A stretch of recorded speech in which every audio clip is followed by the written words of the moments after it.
शीत दिने आपण माने कम पानी पिउछंती कि आपण माने होई जांतु सावधान।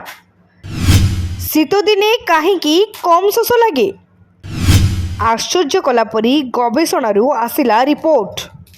शीत दिने लोक माने कम शोष अनुभव करने आरंभ करती जहाद्वारा सेमानकु शरीर में पानी अभाव सम्मुखीन होगाकू पड़ी थाए। शीत दिने लोक माने पानी पीवाकू एड़ाई दियंती। जदि यह दीर्घ समय पर्यंत जारी रहे तेबे शरीर में अनेक रोग आरंभ हुए। शीत दिने कम शोष अनुभव करिवार अनेक कारण अछि, तथापि आपण निजे यह करूनाहांती।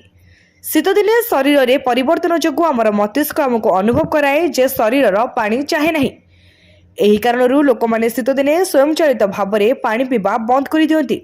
यह पछर कारण अछि ताप संरक्षण करबा पई ठंडारे शरीर स्नायुगुड़िक संकुचित हो जाए।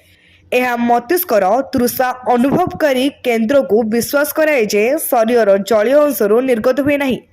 अनेक अध्ययन अनुଯାयी ठंडारे शोष 40% पर्यंत ह्रास पाए।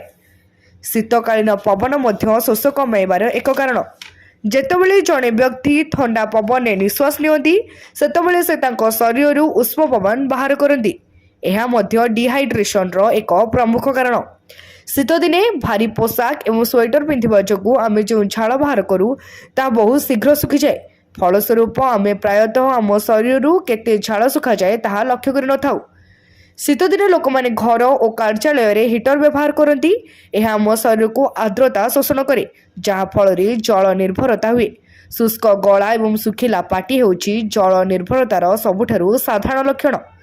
शीत दिने लोक माने चाहा एवं कॉफी पी थांती। यह किछि मिनिट पई ठंडारू मुक्ति दे थाए, किंतु यह धीरे धीरे डिहाइड्रेशन रो कारण मध्य होई थाए। पानी अभाव रो गुरुतर लक्षण शरीर रे शुष्कता किंबा कुंडाई हेबा, मस्तिष्कर कार्यक्षमता दुर्बल हेबा, गाढ़ हलदिया परिस्रा, फटा उठ, थकापण एवं मिठा पई अधिक इच्छा जलीय अंश को सूचित करे। जदि आपण एही लक्षण गुड़िक मध्य कोनोसी लक्ष्य करती तेबे अधिक पानी पीवा आरंभ करंतु। ब्यूरो रिपोर्ट तीर्थक्षेत्र लाइव।